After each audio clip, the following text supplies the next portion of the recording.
आई मारू नको ग मला जन्म घेऊ दे, आई मारू नको ग मला जन्म घेऊ दे, आई मारू नको ग मला जन्म घेऊ दे, आई मारू नको ग मला जन्म घेऊ दे. ओ आई नको सांभाळू मला तळहाताच्या फोडावानी, प्रत्येकाला सांभाळणारा आई तुझी एक जगदानी, देवाची भक्ती करण्याची संधी मला येऊ दे ग, आई मारू नको ग मला जन्म घेऊ दे, आई मारू नको ग मला जन्म घेऊ दे.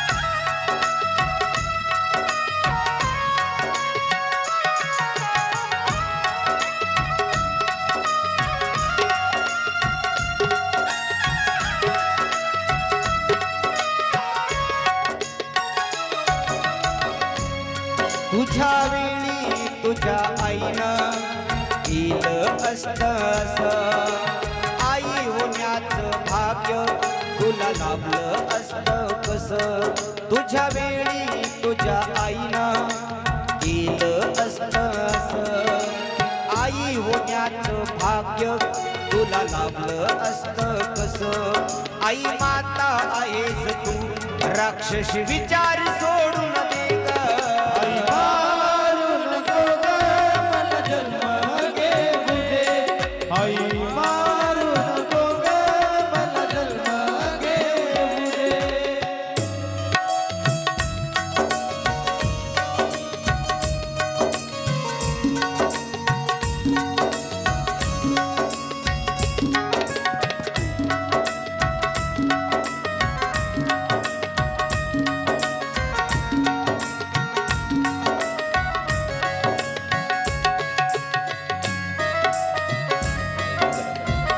ज्या मायबापाला लेख दिली ना ती माणसं भाग्यवान आहेत.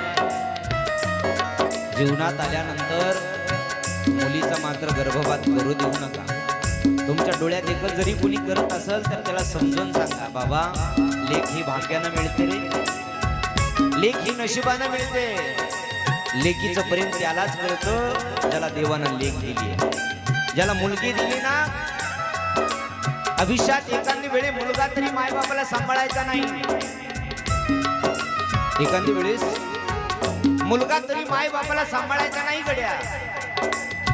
पण ज्या दिवशी लेकीला कळल माझ्या माईला सांभाळेनाच माझा भाऊ, त्या दिवशी कुठेही असलेली लेक म्हात्याला माईला बापाला सांगल, आई माझ्यासोबत चल तू, बाबा माझ्यासोबत चला तुम्ही, जीवा जीव आहे तोपर्यंत मी तुमचा सांभाळ करत, असं म्हणणारी निस्वार्थपणानं प्रेम करणारी जगाच्या पाठीवर लेक असते, मुलगी असते. आणि त्या मुलीला आपण मारावं कशा करता? फक्त वंशासाठी दिवा पाहिजे म्हणून ना. लोकाला वाटतंय आमच्या वंशाला दिवा हवाय दिवा, पण ऐका गड्या, दिवा लावण्याकरता पंथीची गरज असते, पंथीची. ती संसारातली पंथी म्हणजे मुलगी आहे. ती मुलगी ज्याच्या दारात आली त्याच्या दारातला दिवा सुद्धा शोभून दिसतो रे, निस्ता दिवा लावता येत नाही.